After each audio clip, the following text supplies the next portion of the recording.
शारदां देवीं रामकृष्णं जगद्गुरुं पादपद्मे दयोश्रुत्वा प्रणमामि मुकुर्मुकुहुर् கருங்குழல் அவிழ்ந்து தொங்கும் கண்களில் கருணை பொங்கும் அருங்குண நாணம் ஓங்கும் ஆடையும் தலைமேல் வாங்கும் கரங்களில் வளைகள் தங்கும் கற்பினுக்கரசி பூவின் சரண் கொடு காமன் தீண்டா சாரதா அன்னை வாழ்க. இன்னைக்கு 172 அவங்களோட பர்த் ஆனிவர்சரி. அது சேம் டேவும் வந்திருக்கு. 22 டிசம்பரில் தான் அவங்க 1853 பிறந்திருக்காங்க. அதே டேட் இன்னைக்கு மறுபடியும் வந்திருக்கு.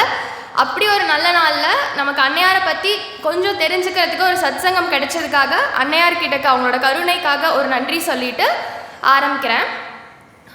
அன்னையார் இந்த பூலோகத்தில் நம்ம பக்தர்களுக்காகவே பிறந்தாங்கன்றது நம்ம எல்லாருக்குமே தெரியும். அவங்க எப்படி பல்வேறு தேவிகளின் பாவனையில் இருக்கிறார்கள் அப்படின்றத பற்றி கொஞ்ச நேரம் நம்ம சிந்திப்போம். ஏன்னா சர்வதேவ தேவி ஸ்வரூபாய ராமகிருஷ்ணர் மாதிரியே தானே அன்னையாரும். அதனால எல்லா தேவியோட பாவனையிலையும் எப்படி அன்னையார் இருந்திருக்காங்க, எப்படி நமக்கு காட்சி கொடுத்துருக்காங்கன்றத பற்றி கொஞ்ச நேரம் நம்ம பார்ப்போம். முதல்ல நான் ஒரு நிகழ்ச்சியோட ஆரம்பிக்கிறேன். சுவாமி அருப்பானந்தர் அப்படின்னு சொல்லிட்டு ஒருத்தவர் அன்னையார் கூட இருந்திருக்காங்க. அவங்களுக்கும் அன்னையாருக்கும் நடந்த ஒரு உரையாடலோட நான் இதை தொடங்குறேன். February 1 1907 அருப்பானந்தருக்கும் அன்னையாருக்கும் நடந்த ஒரு நிகழ்ச்சி இது. அப்போது அருப்பானந்த மகாராஜ் கேட்குறாரு அன்னையார் கிட்டக்க, பகவான் ஸ்ரீ ராமகிருஷ்ணர் முழு முதற் கடவுள்னு எல்லாரும் சொல்கிறாங்க, அது நீங்கள் எப்படி அதை பார்க்குறீங்க அம்மா அப்படின்னு சொல்லி நம்ம அம்மாட்ட கேட்குறாங்க. அப்போது நம்ம அம்மா சொல்கிறாங்க, ஆமாம் அவர் தான் கண் கண்ட தெய்வம், அவர் தான் நம்மளோட கடவுள் அப்படின்னு சொல்லி. அப்போது அருப்பானந்த மகாராஜ் கேட்குறாரு, இல்லைம்மா உங்களுக்கு கணவராக இருக்கிறதுனால நீங்கள் அப்படி சொல்கிறீங்களா, இல்லை எல்லாருக்குமே அப்படிதானா அப்படின்னு சொல்லி. அப்போது அன்னையார் சொல்கிறாங்க, இல்லை அவர் எல்லாருக்குமே பகவான் தான், நம்மளோட கடவுள் அவர் தான் அப்படின்னு சொல்லி அன்னையார் சொல்கிறான். அப்போ அருப்பானந்த மகாராஜ் யோசிக்கிறாரு, ராமகிருஷ்ணர் முழு முதற் கடவுள்னு அம்மா சொல்கிறாங்க. அப்போது ராமருக்கு எப்படி சீத்தையோ, கிருஷ்ணருக்கு எப்படி ராதை ருக்மிணியோ, அப்போ நம்ம அம்மாவும் அந்த மாதிரி தானே இருக்கணும் அப்படின்னு யோசிச்சுக்கிட்டே அன்னையார்கிட்ட கேட்குறாரு.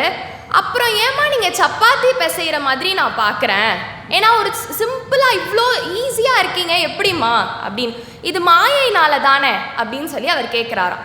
அப்போது அம்மா சொல்கிறாங்க அருப்பானந்தர்ஜி கிட்டக்க, ஆமாம் மாயைனால இல்லை, மாயைனால மட்டும்தான், அப்படி இல்லைன்னா இந்நேரம் நான் வைகுண்டத்தில் பகவான் கிட்டத்தில் லக்ஷ்மி தேவியாக ஆனந்தமாக இருந்துட்டு இருந்திருப்பேன்ல அப்படின்னு சொல்லி அம்மா சொல்கிறாங்க. அப்போது அருப்பானந்தர் கேட்குறாரு, உங்கள் இயல்பு உங்களுக்கு எப்போதுமே நினைவில் இருக்காம்மா அப்படின்னு சொல்லி. அப்போது அம்மா சொல்கிறாங்க, அப்பப்போ நினைவுக்கு வரும், அப்புறம் இந்த உலக மக்கள், இந்த குழந்தைங்க, இந்த உறவினர் இவங்களெல்லாம் பார்த்தோன்னா அது மறந்து போயிடும், நம்ம அவங்களுக்காக வந்திருக்கோன்றது மட்டும்தான் எனக்கு ஞாபகம் இருக்கும் அப்படின்னு சொல்லி சொல்கிறாங்களாம். அப்போ இதை எப்படி கம்பேர் பண்ணலாம், அம்மாவே லக்ஷ்மி தேவின்னு சொல்லியிருக்காங்க. அப்போது ஆசைப்பட்டு சீதாதேவி ராவணனோட இல்லத்தில் சிறை இருந்தாங்களாம், அசோகவனத்தில். சிறைப்பட்டால் இல்லை, சிறை இருந்தால் சீத்தை அவங்க. அப்போது ஆசைப்பட்டு அவனை கடை தேக்கணுன்றதுக்காக வந்த மாதிரி நம்ம அம்மாவும் மாயையில் சிறை இருந்தாங்க. இங்கே நமக்காகவே இருந்திருக்காங்க, நமக்கு கருணை பண்ணுறதுக்காக மட்டும்தான் அம்மா வந்திருக்காங்கன்றது நமக்கு இதுலேருந்து தெரியுதான். இதுக்கு நான் ஒன்று நினச்சேன், எப்படி இருந்திருக்கும் அப்படின்னா, வைகுண்டத்தில் பகவான் யோசிச்சுட்டு இருந்திருப்பார், கலியுகம் பிறந்துருச்சு, மக்களெல்லாம் எப்படி கடை தேத்துறதுனே தெரியல, என்ன பண்ணுறதுனே தெரில, எல்லாரும் அவ்வளோ நல்ல குணங்கள் தீய குணங்கள் எல்லாம் ரொம்ப கலந்து அப்படி ஒரு நிலையில் இருக்குது, என்ன பண்ணுறதுனே தெரியலையே. அப்போ இவங்களுக்கு அம்மா ஒரு தாய்மை உணர்வில் போய் இவங்களுக்கு அன்பாக சொல்லி கருணையை காமிச்சா நம்ம பால் திரும்பிடுவாங்க அப்படின்னு சொல்லி பகவான் நினச்சிருப்பார். அப்போ அவர் நினச்சோன்னே அந்த தாய்மை வேற யார், லக்ஷ்மி தேவி தானே. அப்போ அவங்களுக்கு அது தோணியிருக்கும். அப்போ அம்மா லக்ஷ்மி தேவி கேட்டிருப்பாங்க, நம்ம வேணா இந்த உலகத்துக்கு அவதாரமாக போவோமா அப்படின்னு சொல்லி. அப்போ பகவான் சொல்லியிருப்பாரு, அம்மா அப்பெல்லாம் ஒரு ராவணன் தான் இருந்தான், இப்போ 199 பேரும் ராவணன் குணத்தோடு இருக்கானே, இப்படிப்பட்ட அசத்திய உலகத்தில் நான் எப்படி இருக்கிறது, என்னால் ரொம்ப நாள்லாம் இருக்க முடியாது அப்படின்னு பகவான் சொல்லியிருப்பார். அப்போ அம்மா சொல்லியிருப்பாங்க, நீங்கள் கொஞ்ச நாள் இருந்தாலும் பரவாயில்ல, உங்களுக்கு அப்புறம் நான் அதை இருந்து நான் வழி நடத்துகிறேன், நான் கருணை காட்டுறேன் என் பிள்ளைங்களுக்கு, நான் போலனா வேற யார் வருவா. அப்போ பகவான் நினச்சது தானே தாய்மை உணர்வை நம்ம காட்டணும்னு. அப்போ அம்மாவும் அதே தானே சொல்கிறாங்க, நான் போகிறேன்னு. அப்போ அந்த அவதாரமாக தான் ராமகிருஷ்ணரும் அன்னையாரும் நமக்கு வந்திருக்காங்க. ஏன்னா பகவான் ஸ்ரீ ராமகிருஷ்ணர் மகா சமாதிக்கு பின்னால் அன்னையார் எவ்வளோ நமக்கு பண்ணியிருக்காங்க, எவ்வளோ நமக்கு சொல்லி கொடுத்துருக்காங்க. அப்போ இந்த மாதிரி ஒரு நிகழ்ச்சி கண்டிப்பாக நடந்திருக்கும் வைகுண்டத்தில், சந்தேகமே இல்லை. அன்னையார் எல்லா தேவியோட ஸ்வரூபமாகவும் வந்திருக்காங்கன்றதுல. ஏன்னா பிரகிருதிம் பரமாம் அபயாம் வரதாம் நரரூபதராம் ஜன தாப்பஹராம், நம்மளோட தாப்பங்கள் எல்லாம் தீக்கிறதுக்காகவே நரரூபத்தில் வந்திருக்கிற பரபிரம்ம ஸ்வரூபிணி ஆச்சே நம்ம அம்மா.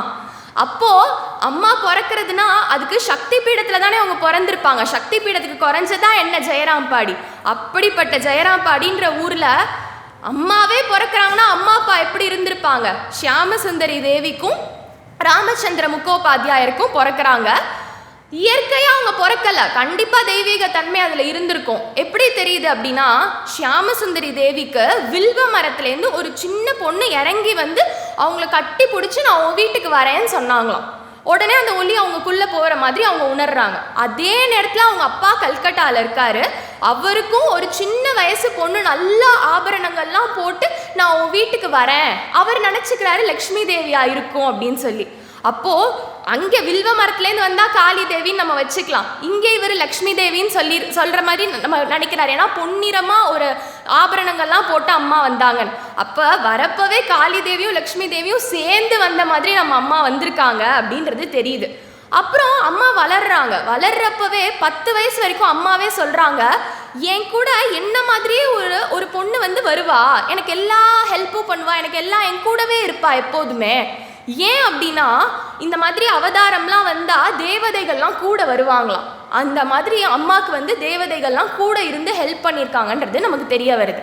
அப்புறம் அம்மா வந்து 5 வயசுலேயே அவங்களுக்கு கல்யாணம் ஆகுது ராமகிருஷ்ண பரமஹம்சரோட. அதுக்கப்புறம் அவங்க வந்து 1872 ஜூன் 5 அன்னைக்கு வந்து தக்ஷிணேஸ்வரத்தில் இருக்காங்க. அவங்களுக்கு கல்யாணம் ஆகி 18 இயர்ஸ் ஆயிடுச்சு. அதுக்கப்புறம் 5 இயர்ஸ்க்கு அப்புறம் 18 இயர்ஸ் ஆயிடுச்சு. அப்போ அவங்க வந்து தக்ஷிணேஸ்வர் வந்திருக்காங்க. நமக்கு தெரியும் அன்னைக்கு தான் பலஹாரிணி காளி பூஜா நடக்குது, ஷோடசி உபச்சாரம் அன்னைக்கு தான் நடக்குது. பகவான் ஸ்ரீ ராமகிருஷ்ணர் சொல்றாரு, என்னோட அறையிலே நான் வச்சுக்கிறேன் அப்படின்னு சொல்லிட்டு ஹிருதய எல்லா ஏற்பாடும் பண்றாரு. ஆனால் எந்த தேவிக்கு நடக்க போகுதுன்னு யாருக்குமே தெரில. அப்போ தடவை அம்மாவோட டிவினிட்டி, அந்த தெய்வீக தன்மையை எழுச்சி பெற செய்கிறதே பகவான் ஸ்ரீ ராமகிருஷ்ணர் தான். எப்படின்னா இருக்கிறதுலே உயர்ந்த ஆதிசக்தி ஷோடசி தாயாவே அன்னையாரை வந்து ராமகிருஷ்ணர் வந்து பார்த்துருக்காரு. அப்போது பல ஆண்டுகளுக்கு முன்னாடி சாதனை ஆரம்பிக்கிறப்போ எந்த ஆதிசக்தி மாதா கிட்டக்க சொல்லிட்டு ஆரம்பிச்சாரோ அதே மாதாவை இன்னைக்கு சாரதா அன்னை கிட்டக்க பார்த்து நான் செஞ்சதோட அத்தனை பலனையும் நான் உன்கிட்டக்க கொடுக்குறேம்மா அப்படின்னு சொல்லி பரமஹம்சர் சொல்கிறாராம். அப்போது பரமஹம்சர் பண்ண சாதனைகள் அத்தனையும் அவங்க அம்மா கிட்டக்க கொடுக்குறாங்கன்னா அப்போ அம்மா எவ்வளோ ஒரு உயர்ந்த நிலையில் இருந்திருப்பாங்க அதை வாங்கிக்கிறதுக்கு. அப்போ தானே அவங்களால அதை வச்சு தக்க வச்சுக்க முடியும். அப்போ எவ்வளோ ஒரு உயர்ந்த நிலையில் அம்மா இருந்திருப்பாங்கன்னு தெரிய வருது. இதான் முத ராமகிருஷ்ணர் தான் அன்னையாரோட ஒரு டிவினிட்டியை வந்து எழுச்சி பெற செய்கிறாரு, தெய்வீக தன்மையை உள்ளே கொண்டு வராரு. அவங்கள ஆத்யா சக்தியாக முதல்ல பார்த்தாரு ராமகிருஷ்ணர். இன்னொன்று, உலகத்துக்கு குருவா இருக்கிறது பகவான் மட்டுமா, பகவதி தேவியும் இல்லையா அப்படின்னு சொல்லி காட்டுறதுக்காகவே அவரோட சாதனைகள் அத்தனையும் அம்மாட்ட கொடுத்து நம்ம போன பின்னாடியும் இவன் இந்த தாய்மையை வச்சு எல்லா ஊரெல்லாம் கருணையெல்லாம் பொழிஞ்சு நம்ம கிட்டக்க கூட்டிட்டு வர போறாளேன்னு சொல்லிட்டு அம்மாட்ட கொடுத்தாராம் பகவான் ஸ்ரீ ராமகிருஷ்ணர். ராமகிருஷ்ணர் வந்து ஆத்யா சக்தி, ஷோடசி தேவி, ராஜராஜேஸ்வரியா அம்மாவை பார்த்தாச்சு. இப்போ சுவாமிஜி எப்படி பார்க்குறாரு அப்படின்னு பார்த்தா, சுவாமிஜி ஒரு இடத்துல சொல்றாரு, தாயாக கருதி நம்ம தூய்மையோட வழிபடுறப்போ அம்மா நமக்கு என்னதான் தரமாட்டா, எல்லாமே தருவா.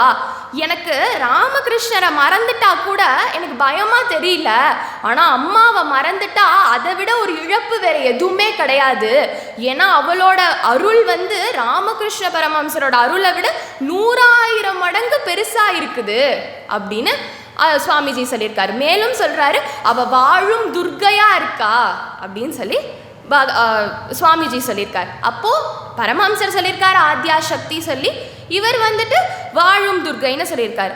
மேலும் ராமர் கூட நிறையா வந்துடலாம், சீத்தை ஒருத்தவங்க தான் இருக்க முடியும்னு சொன்ன மாதிரி மாடர்ன் டே சீத்தை யாருன்னு பார்த்தா நம்ம அம்மா தான். அதனால இன்னும் மேலும் சுவாமிஜி சொல்கிறாரு, அவரது வருகை இந்திய வரலாற்றில் ஒரு புதிய சகாப்தத்தின் தொடக்கமாகும்.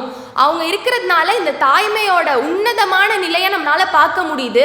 அது இந்தியா மட்டும் இல்லை, எல்லா ஊருக்கும் பரவி போக தான் போது. அவங்க மிகவும் உன்னதமானவர்கள் அப்படின்னு சொல்லி சுவாமிஜியும் சொல்லியிருக்கார். அப்போ உலகத்தின் அன்னையாகவும் சுவாமிஜி அம்மாவை பார்த்துருக்கார். அப்போ கண்டிப்பாக நம்ம இப்போ கும்பிடுற ராமகிருஷ்ணரும் சரி சுவாமிஜியும் சரி 2 பேருமே அவங்க உயர்ந்த தேவியோட ஸ்வரூபமாக பார்த்துருக்காங்க அப்படின்னு சொல்லி தெரியுது. நமக்கு பொதுவாகவே தெரியும் சர்வ தேவ தேவி ஸ்வரூபாய ராமகிருஷ்ணாய அப்படின்னு நம்ம ராமகிருஷ்ணாய நமக அப்படின்னு நம்ம சொல்லுவோம். அப்போது எல்லா தேவதேவி ஸ்வரூபமாகவும் பகவான் ஸ்ரீராமகிருஷ்ணர் இருக்கார். அப்போது பகவான் ஸ்ரீராமகிருஷ்ணர் இஸ் ஈக்குவல் டு அன்னையார்னு பண்ணிட்டா அப்போ இஸ் ஈக்குவல் டு சர்வதேவ தேவி ஸ்வரூபாய தானே அம்மாவும். அப்போது அன்னையாருக்கும் ராமகிருஷ்ணருக்கும் எந்த ஒரு வித்தியாசமும் இல்லை அப்படின்றதுக்கு 2-3 உதாரணம் பார்க்கலாம். ஒரு முறை அம்மா கிட்டக்க ஒரு பக்தர் கேட்குறாரு, அம்மா நீங்கள் இப்போவும் பகவான் ஸ்ரீராமகிருஷ்ணரை பார்க்குறீங்களா அப்படின்னு சொல்லிட்டு. அப்போ அம்மா டக்குன்னு சொல்கிறாங்க, உடனே சொல்கிறாங்க, நாங்கள் எப்போ தனித்தனியாக இருந்தோம் அப்படின்னு கேட்குறாங்க. அப்புறம் பல்ல கடிச்சுக்கிறாங்க, அச்சச்சோ நம்ம சொல்லிட்டோமே இப்படின்னு சொல்லிட்டு.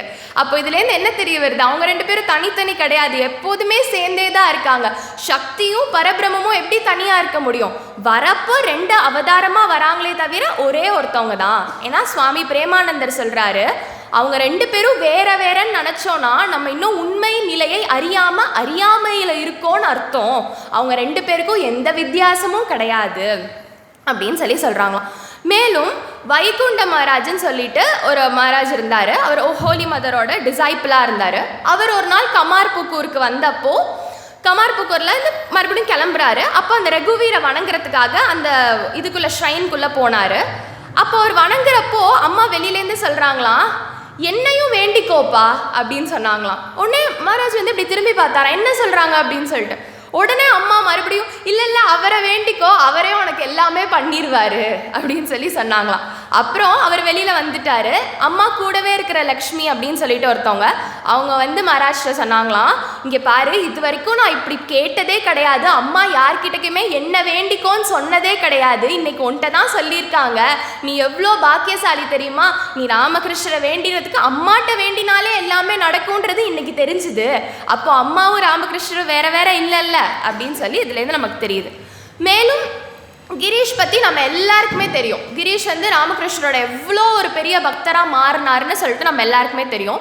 ராமகிருஷ்ணரோட மகா சமாதிக்கு பிறகு அவர் நிரஞ்சனானந்த மகாராஜ் கிட்டக்க புலம்புறாராம், ராமகிருஷ்ணர் போயிட்டாருப்பா, நான் இனிமேட்டு யார்கிட்ட அடைக்கலம் போவேன், யார்கிட்ட சரணாகதி அடைவேன். உடனே நிரஞ்சனாஞ்சி மகாராஜ் சொல்கிறாராம், அம்மா இருக்காங்கல்ல, அம்மாட்ட போகலாம்ல அப்படின்னு சொல்லி. அம்மாட்டையா? அம்மா அவங்க அப்படின்னு அவர் கேட்குறாரா. அப்போது நிரஞ்சனாஞ்சி சொல்கிறாங்களாம், என்ன கிரீஷ் இப்படி சொல்லிட்ட, எப்படி ராமரா வந்தப்போ சீத்தையா மகாலட்சுமி தேவி வந்தாங்களோ, கிருஷ்ணரா வந்தப்போ ராதை ருக்மிணியா வந்தாங்களோ, எப்படி ராமகிருஷ்ண பரமஹம்சர் மட்டும் ஒரு சாதாரண பெண்ணை கல்யாணம் பண்ணியிருப்பாருன்னு நீ நினைக்கிற? அவங்க கண்டிப்பாக அந்த பரபிரம்மத்தோட சக்தி தான், இல்லைனா எப்படி நமக்கு அம்மாவாக இருக்காங்களே, உனக்கு தெரியலையா? ராமகிருஷ்ணர் கூட இருந்திருக்காங்களே, அப்போ கூட உனக்கு புரியலையா? அப்போ அவங்க கண்டிப்பாக சக்தி ஸ்வரூபம் தான். ராமகிருஷ்ணர் பரபிரம்மம்னா அம்மா வந்து சக்தி ஸ்வரூபம் தான் அப்படின்னு சொல்லிட்டு அம்மாவோட உண்மையான நிலையை கிரீஷ் கிட்டக்க சொல்கிறாராம். அதுக்கப்புறத்துலேருந்து தான் அவர் ஜெயராம்பாடிக்கு போய் அம்மாவை வணங்க ஆரம்பிக்கிறாரு அப்படின்னு சொல்லிட்டு.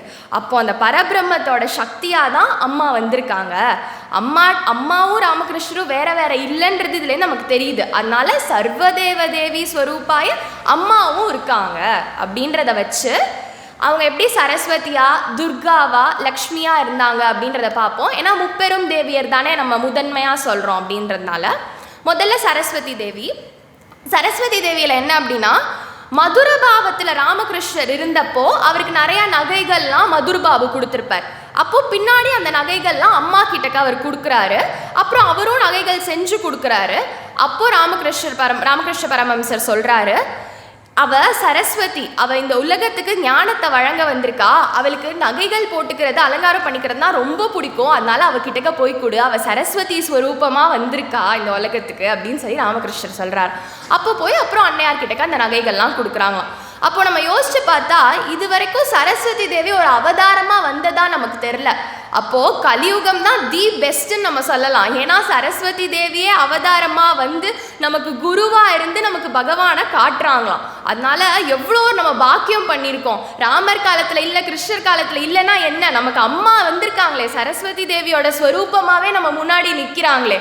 அப்போ அவங்களே நமக்கு தீட்சை கொடுத்து குருவை காட்டி நமக்கு எந்த குறையும் நம்ம கிட்டக்க பார்க்காம இவ்வளோ ஒரு கருணாமூர்த்தியாக வந்திருக்காங்களே நம்ம அம்மா.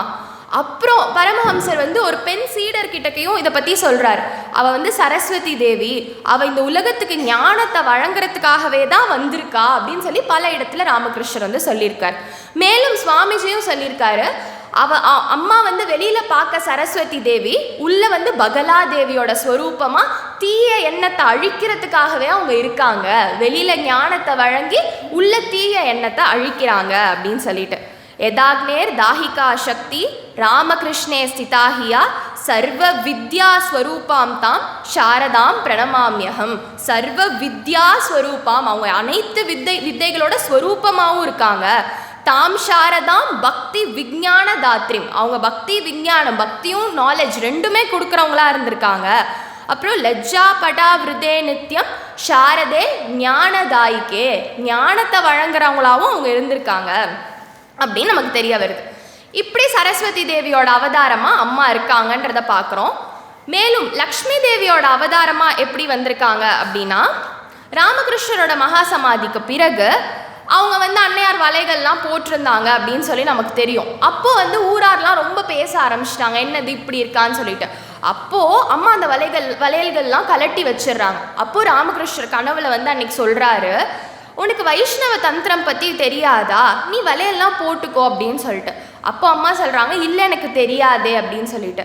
அப்போது ராமகிருஷ்ண பரமஹம்சர் சொல்கிறாரு, லக்ஷ்மி இன்னைக்கு வருவா, உனக்கு எல்லாம் சொல்லுவா அப்படின்னு சொல்லிட்டு.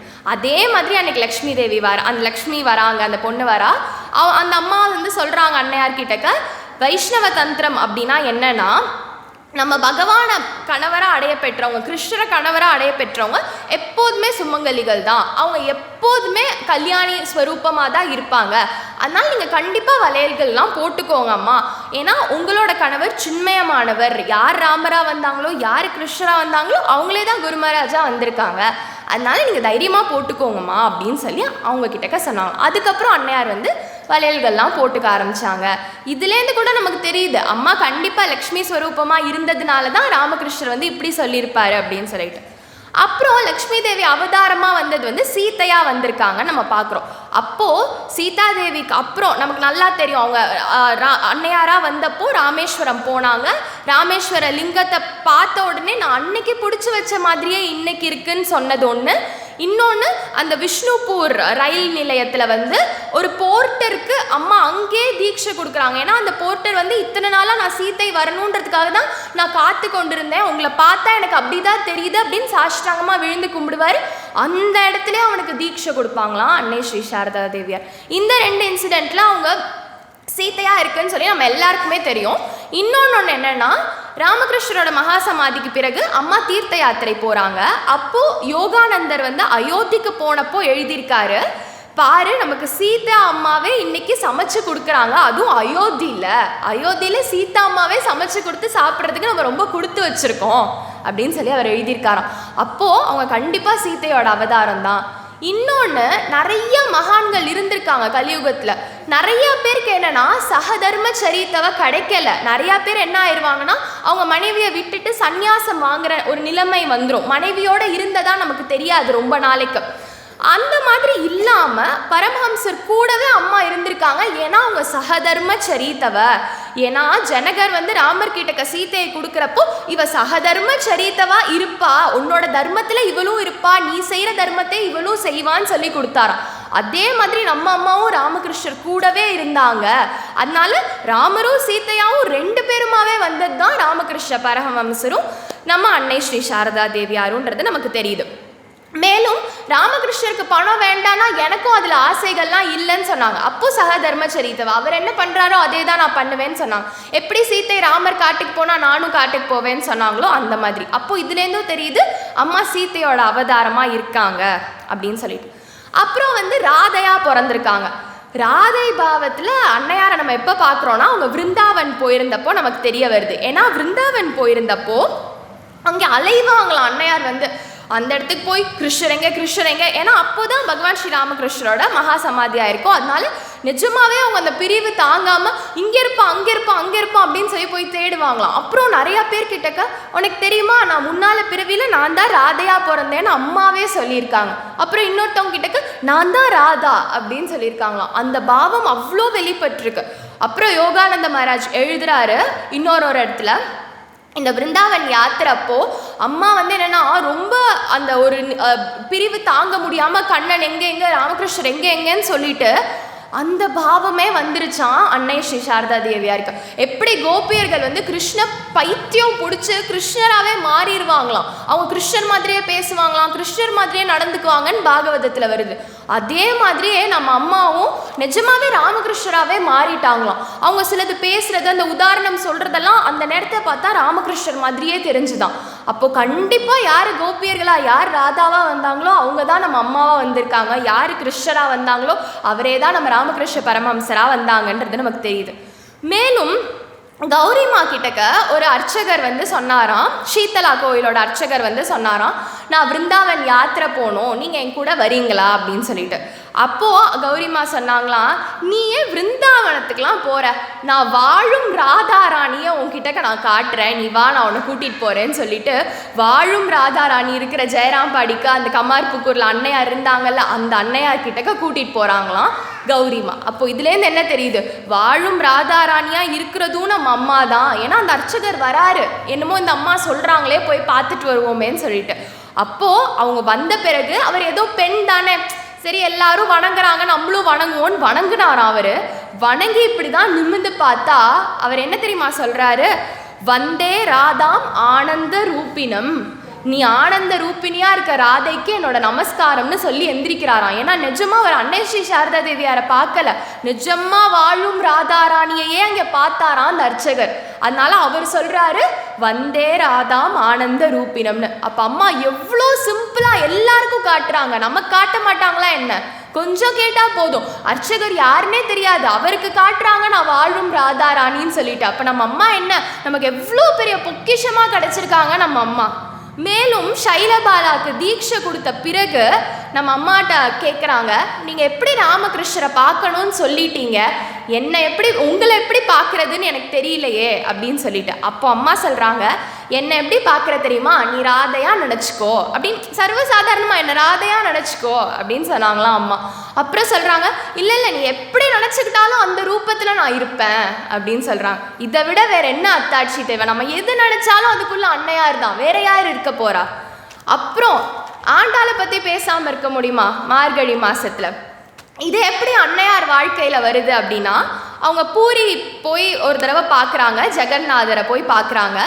அப்போது ஜெகநாதரை பார்த்துட்டு வந்துட்டு அன்றைக்கி சொல்கிறாங்க, எனக்கு வந்து ஒரு கனவு மாதிரி ஒன்று வந்துச்சு, என்னென்னா அந்த ஒரு பெரிய ஒரு சீரிய சிங்காசனத்தில் சிங்கம் மாதிரி ஜெகநாதர் அமர்ந்திருக்காரு, நான் அவருக்கு விசிறியூட்டு சேவகம் செஞ்சேன்னு. அப்போ மாறி மழை முழஞ்சு மண்ணி கிடந்துறங்கும்ல ஒரு சிங்கத்தை மாதிரியே வர்ணிக்கிறாங்க ஆண்டாள் நம்மளோட பகவான் ஸ்ரீ கிருஷ்ணர். அதே மாதிரி அன்னையார் சொல்கிறாங்க, நான் அவரை சிங்கம் மாதிரி பார்த்தேன்.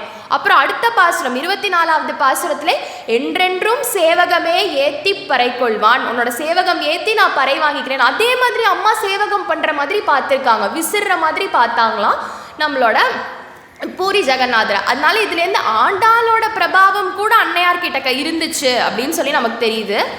மேலும் வந்துட்டு கிஷோர் பாலா அப்படின்னு சொல்லிட்டு ஒருத்தவங்க இருந்தாங்க, அவங்க வந்து ஒரு தீட்சை வாங்குறதுக்காக வந்திருந்தப்போ அம்மா சொல்கிறாங்க, நீ பொண்ணை துறந்தவர் கிட்டக்க வந்திருக்க, ஏமா அந்த 2 ரூபாயை முடிஞ்சு வச்சிருக்க, அதை எடுத்து ஓரமாக வச்சிரு அப்படின்னு சொல்கிறாங்களாம்.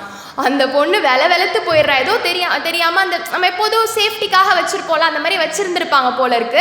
அது அம்மா இப்படி சொல்லிட்டாங்களேன்னு சொல்லி அவங்களுக்கு ஒரு பயம் வந்திருக்கும்ல, அதுவும் நம்ம தீட்சை வாங்க போகிற நேரம் வேற அது. அப்போ அம்மா சொல்கிறாங்களாம், பயப்படாதம்மா, உனக்கு நீ மறுபிறவி எடுத்திருக்க, உன்னோட கர்மாவோட அத்தனை பாவத்தையும் நான் வாங்கிக்கிட்டேன், நீ மிகவும் தூய்மையானவள் ஆயிட்ட, இனிமேட்டு எதுக்கு பயப்படுற, நீ பயப்பட வேண்டிய அவசியமே இல்லை, எப்போதுமே நான் உன் கூட இருக்கேன், நான் உன் துணையாக இருக்கேன் அப்படின்னு சொல்லிட்டு.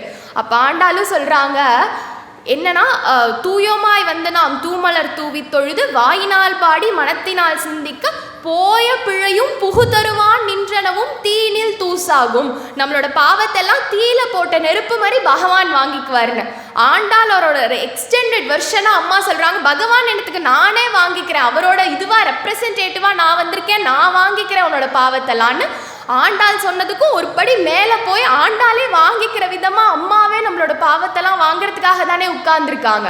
ஏன்னா இன்னொரு இடத்துல அம்மா சொல்கிறாங்க, நீங்கள் என் காலில் விழுந்து கும்பிடுங்க, பரவாயில்ல, நானும் ராமகிருஷ்ணரும் என்ன ரசகுல்லா சாப்பிடவா இந்த உலகத்துக்கு வந்திருக்கோம், உங்களோட பாவத்தெல்லாம் வாங்கி உங்களை புனிதமாக்கி எங்கள் கிட்டக்க கூட்டிகிட்டு போகிறதுக்கு தான் வந்திருக்கோம், எங்களுக்கு பிரச்சனை வரும் நினைக்காதீங்க, எங்கள் காலில் விழுந்து கும்பிடுங்க, உங்கள் பாவத்தெல்லாம் நாங்கள் சுமக்காமல் வேறு யார் சுமக்க போகிறாங்கன்னு.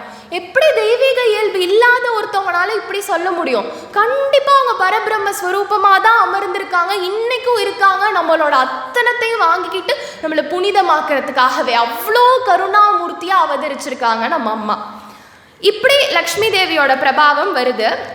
என்னன்னா, பிரசீத மாதர் வினயே நயாச்சே நித்யம் பவ ஸ்நேகவதி சுதேஷு பிரேமைக்க பிந்தும் சிரகத்க சித்தே வீச்சிந்த சித்தம் சுகுருண சுஷாந்தம் அப்படின்னு. என்னோட இந்த ரொம்ப டேமேஜான ஒரு இதுவே இல்லாமல் இருக்கிற என்னோட மனசில் உன்னோட ஒரு சொட்டு பிரேமைப்பட்டா நான் புனிதமாயிட மாட்டேனா? பிரேமைக்க பிந்தும் சிரதத்க சித்தே வீச்சிந்த சித்தம் அப்படின்னு சொல்லிட்டு அன்னையார்கிட்ட சொல்கிறாங்க. அவங்களோட ஒரு சொட்டு கருணை நம்ம மேலே பட்டா போதாது நம்ம இந்த உலகத்துலேருந்து வெளியில் வரத்துக்கு?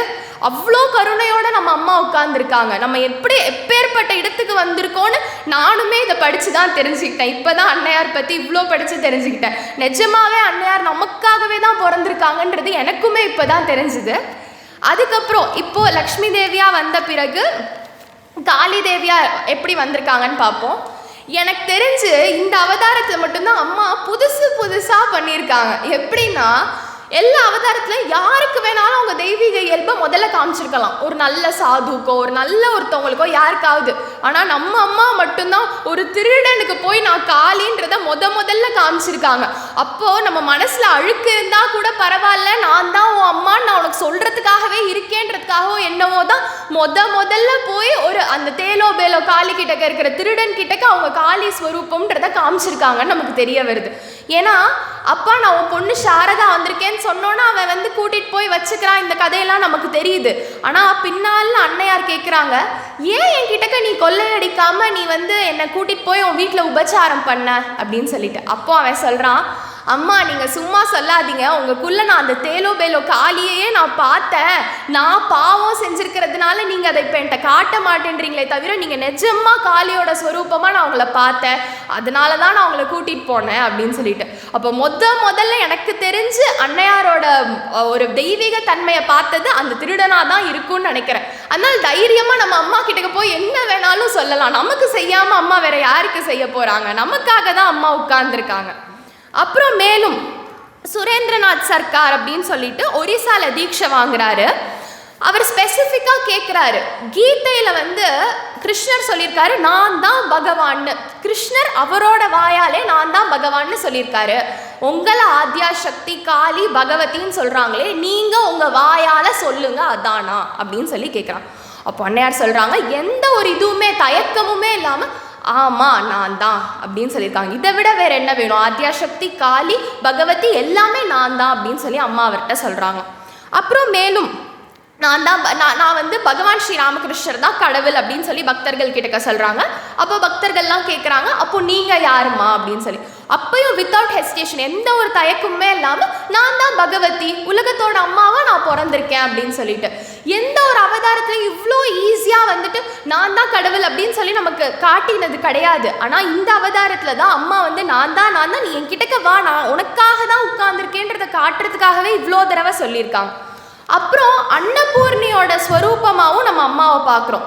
ஏன்னா அம்மா வந்து இந்த போத்கயா போயிருக்கிறப்போ என்னோட பிள்ளைங்கள்லாம் பசி பட்னியில் இருக்கக்கூடாதுன்னு வேண்டுறாங்க. அது நம்ம எல்லாருக்கும் தெரிஞ்ச கதை. அன்னையிலேருந்து யார் ராமகிருஷ்ணர் பேரையும் அன்னையார் பேரையும் சொல்கிறாங்களோ அவங்களுக்கு சாப்பாடு கஷ்டம் வந்ததே கிடையாது. அது ஒரு அத்தாட்சி அவங்க அன்னபூர்ணி ஸ்வரூபமாக இருந்ததுக்கு. அப்புறம் மேலும் அவங்க வெற்றிலை மடிப்பாங்களாம். அப்போ ஒரு பக்தை கேட்டால், ஏன் அம்மா இந்த வெற்றிலைலாம் வெறுமனை மடிக்கிறீங்க, இந்த வெற்றிலையில் உள்ள ஏதோ அந்த இனிப்பெல்லாம் வச்சு அப்படி மடிக்கிறீங்க அப்படின்னு சொல்லி. அப்போ அம்மா சொன்னாங்களாம், இந்த வெறுமனை மடித்ததெல்லாம் பகவான் ஸ்ரீ ராமகிருஷ்ணருக்கு, இந்த நல்லா அந்த ஸ்வீட்டெல்லாம் வச்சு மடித்ததெல்லாம் வந்து என்னோட பக்தர்களுக்கு அப்படின்னு சொல்லி. அப்போது அந்த பக்தை கேட்குறாலாம், ஏம்மா அப்படி பண்ணுறீங்க அப்படின்னு.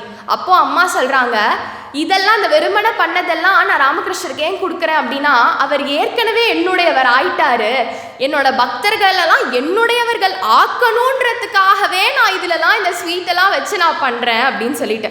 அப்போ அம்மா வந்து நமக்கு சாப்பாடு கொடுத்து கூட நானே உனக்கு சாப்பாடு கொடுக்குறேன், நீ என்கிட்டக்க வா வான்னு கூப்பிடுறதுக்காகவே தான் கலியுகத்தில் வந்திருக்காங்க. இதை விட ஒரு ஈஸியான ஒரு அம்மா வேற யாருக்கு கிடைக்க போகிறாங்க?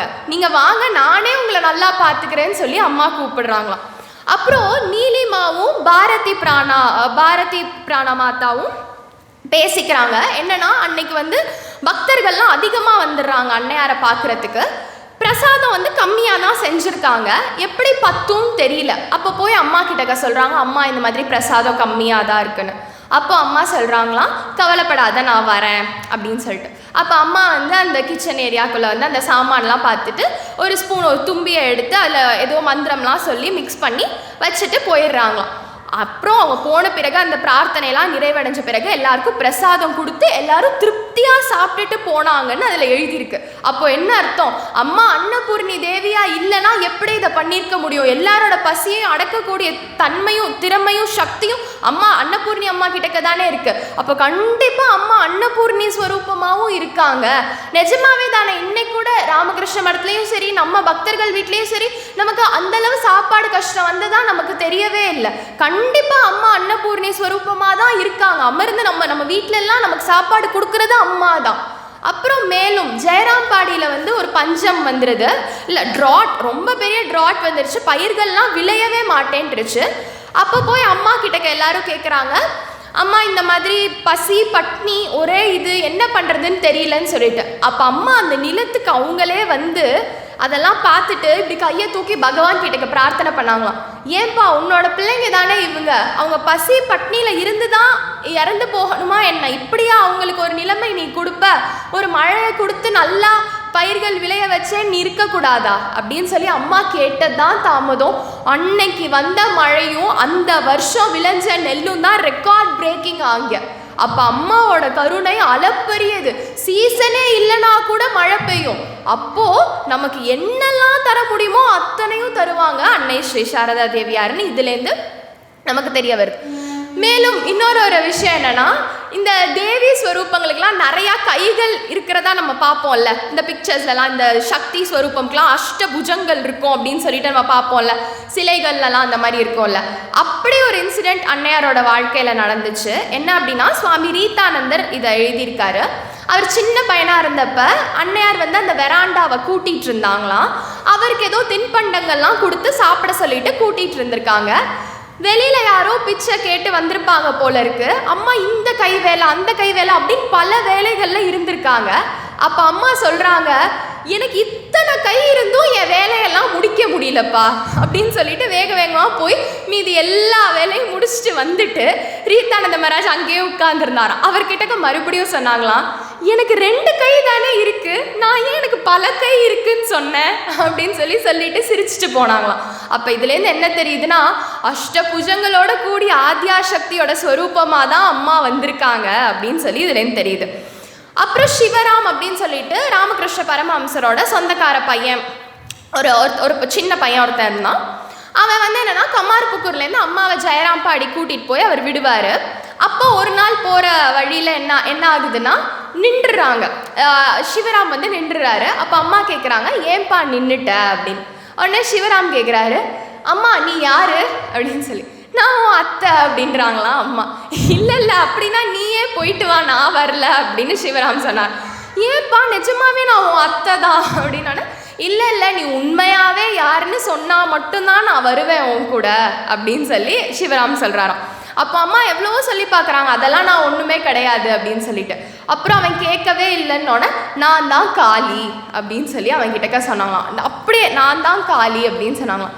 உண்மைதானே நீ சொல்கிறது அப்படின்னு சிவராம் கேட்டார். அப்போ அம்மா சொன்னாங்களாம், ஆமாம் சத்தியமான உண்மை, நான் தான் காளி அப்படின்னு. நீ இதை சொன்னன்னு மறந்துடக்கூடாது, நீ தான் காளி தானே அப்படின்னு சொல்லி அவர் கேட்டுக்கிட்டார். இன்னொரு தடவை உண்மை தானே அப்படின்னு சொல்லிட்டு. அப்போ அம்மா வந்து ஆமாம் அப்படின்னாங்க. அப்போ சரி வா போகலாம் அப்படின்னு சொல்லிட்டு போய் விடுறாரு. அப்புறம் அம்மா வந்து ஜெயராம்பாடியிலேருந்தே கல்கட்டா போகிறதா இருந்துச்சு. அதனால மறுபடியும் சிவராம் அம்மாவை பார்த்துட்டு திரும்பி வராரு. திரும்பி கொஞ்சம் தூரம் வந்த பிறகு மறுபடியும் அம்மா கிட்டக்க ஓடி போகிறாராம். ஓடி போயிட்டு சொன்னாராம், நீங்கள் உங்களோட உண்மை நிலையை சொன்னீங்கல்ல, அப்போ என்னோட வாழ்க்கையோட முழு பொறுப்பை நீங்கள் எடுத்துக்கிறீங்களா அப்படின்னு சொல்லி அம்மா கிட்ட கேட்டார். அம்மா சொன்னாங்களா, ஏன்பா இப்படி சொல்கிற அப்படின்னு. இல்லை நீங்கள் ஏற்றுக்குவீங்கன்னு சொல்லுங்க அப்படின்னு சொல்லி காலில் விழுந்து கெஞ்ச ஆரம்பிச்சிட்டாராம். அப்போ அன்னையார் சொல்கிறாங்க, நீ செஞ்ச சேவைக்கு பரமஹம்சர் உனக்கு ஏற்கனவே விடுதலை கொடுத்துட்டாரு, நீ ஏன்பா பயப்படுற, நீ பயப்பட வேண்டிய அவசியமே இல்லை. அம்மா நீ தானே அம்மா உண்மையாக உன்னோட ஸ்வரூபத்தை காமிச்சு, அது நீ தானே, அதை இன்னொரு தடவை சொல்லுமா அப்படின்னு சொன்னார். அப்போ அன்னையார் தயக்கமே இல்லாமல், ஆமாம் நான் தான் காளி ஆத்யாசக்தி அப்படின்னு சொன்னாங்களாம். அப்போது அவர் விழுந்து சாஷ்டாங்கமாக வணங்கி ஸ்துதியெல்லாம் பண்ணிட்டு போகிறாரு. அப்போ அன்னையார் சொல்கிறாங்க அந்த பிரம்மச்சாரி மகாராஜ்கிட்ட, நீயும் போய் கொஞ்சம் தூரம் விட்டுட்டு வா அப்படின்னு. அப்போ போகிற வழியில் அந்த பிரம்மச்சாரி மகாராஜ் கிட்டக்க சிவராம் சொல்கிறாரு, அண்ணா நிஜமாவே காளி உள்ளே உட்கார்ந்துருக்கானா, நமக்கு விடுதலை விமோச்சனம் கொடுத்து நம்மளை கூட்டிகிட்டு போகிறதுக்காகவே அவள் உட்கார்ந்துருக்கானா, அவளை நீ விட்டுறாத, பற்றிக்கோ, அவளை நிஜமாக அவளை பிடிச்சிக்கோ, நீ ரொம்ப பாக்கியம் பண்ணியிருக்க அவளுக்கு சேவை செய்கிறதுக்கு, அவளை விட்டுறாதண்ணா அப்படின்னு சொல்லிட்டு அவர் போகிறார். இப்போ இதுலேருந்து என்ன தெரியுது, நம்ம அம்மாவை பிடிச்சிக்கிட்டா வேற யாரை பிடிச்சிக்க வேண்டிய அவசியமுமே கிடையாது, அம்மாவே நம்மளை கூட்டிகிட்டு போயிடுவாங்க ராமகிருஷ்ண லோகத்துக்குன்னு சொல்லிட்டு. அப்புறம் மேலும் பிரம்மச்சாரி பீமல் மகராஜ் கிட்டக்க தான் அம்மா சொல்கிறாங்க, அந்த படத்தில் இருக்கிற காளியும் இந்த படத்தில் இருக்கிற குருதேவரும் நானும் ஒரே ஒருத்தவங்க தான், வேற யாருமே கிடையாது, எல்லாருமே ஒன்று தான் அப்படின்னு சொல்கிறாங்க. அப்புறம் ஒரு நாள் காளி பூஜை நடக்குது, நிறையா பேர் வந்திருக்காங்க. பூஜை முடிஞ்ச பிறகு அந்த கௌரிமா யோகின்மா அவங்கெல்லாம் கூட்டிகிட்டு போவாங்க மேலே ஆசீர்வாதத்துக்காக. அப்போது அன்னைக்கு மகேந்திரநாத் குப்தாவும் வந்திருக்காரு. அவர்கிட்ட கேட்குறாங்க, நீங்கள் போய் ஆசீர்வாதம் வாங்கிக்கலையா அப்படின்னு சொல்லிட்டு. அப்போ அவர் சொல்கிறாரு, இல்லை நான் நேற்றே அம்மாவை பார்த்துட்டேன். இல்லையே, நான் வந்ததுலேருந்து அம்மா இந்த வீட்டில் தான் இருக்காங்க, எங்கேயுமே போகலையே. இல்லை நேற்றே சித்தேஸ்வரி காளி கோயிலில் நான் அம்மாவை பார்த்து ஆசீர்வாதம் வாங்கிட்டேன் அப்படின்னு சொல்லி அவர் சொல்கிறாராம். அப்போது இதுலேருந்து காளி தேவியாக இருக்கிறதும் அம்மா தான் நமக்கு தெரியுது. அம்மா எல்லா இடத்துலையும் இருக்காங்க, எல்லா கோயிலில் இருக்கிற தேவி ஸ்வரூபமாகவும் இருக்காங்கன்றது இதுலேருந்து நமக்கு தெரியுது. அப்புறம் மனோரஞ்சன் அப்படின்னு சொல்லிட்டு ஒரு பக்தர், அவர் அப்போ தான் காஸ்பிள் மகேந்திரநாத் குப்தா எழுதின அமுதமொழிகள்லாம் அப்போ தான் படிச்சிருக்காரு. ஒரு பார்ட்டு தான் அதுவும் படிச்சிருப்பாரு. அவருக்கு அது யார் இதை எழுதினாரோ அவரை பார்க்கணும்னு சொல்லிட்டு மகேந்திரநாத் குப்தாவை பார்க்க வராரு. வந்தோடனே அவர் என்ன சொல்கிறாரு அப்படின்னா, நீ போய் அம்மாவை பார்த்துட்டு வா, அவங்க ஜெயராம்பாடியில் இருக்காங்கன்னு. அவர் போகிறாரு, தடவை போகிறாரு, ஒரு பார்ட்டு தான் இத்தனைக்கும் படிச்சிருக்காரு. போன உடனே அம்மாவை பார்க்குறாரு. அம்மா உடனே கேட்குறாங்க, நீ தீட்சை வாங்கிக்கிறியா அப்படின்னு சொல்லிட்டு. பார்த்த உடனே கேட்குறாங்க, அம்மா நீ தீட்சை வாங்கிக்கிறியான்னு. அவரும் எனக்கு அதை பற்றி ரொம்ப தெரியாதுமா, இதெல்லாம் மகேந்திரநாத் குப்தா எடுத்துகிட்டு வர சொன்னார், நீங்கள் கொடுத்தீங்கன்னா நான் வாங்கிக்கிறேன் அப்படின்னு சொல்லி. சரி, அந்த புண்ணிய கப்பூர் குளத்தில் நீ குளிச்சுட்டு வா, நான் தரேன்னு. அப்புறம் அவர் கொண்டு வந்த அந்த சேலை, அந்த ரூவா, அந்த பழம் அதெல்லாம் வச்சு கொடுக்குறாரு அம்மா கிட்டக்க. கொடுத்த பிறகு அம்மா தீட்சை கொடுக்குறாங்க. அவர் காளியோட பக்தராக இருக்காரு. அவர் தீட்சை முடித்த பிறகு அன்னையாரை விழுந்து கும்பிட்டுட்டு இப்படி நிமிர்ந்து பார்க்குறாராம். நிஜமா அந்த இடத்துல காளி தேவி உட்கார்ந்துருக்காங்களாம். அவர் எந்த காளி தேவியை கும்பிட்டாரோ அந்த காளி தேவியே அவருக்கு தீட்சை கொடுத்ததை அவர் பார்த்தாராம். அப்படியே மயங்கி விழுந்துடுறாரு அம்மான்னு சொல்லிட்டு.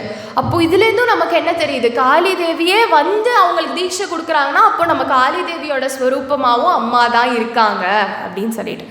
அப்புறம் மேலே ஹரிபிரேமான்ஜி மகாராஜ், இன்னைக்கு காலையில் கூட நம்ம அந்த கதையை கேட்டோம்.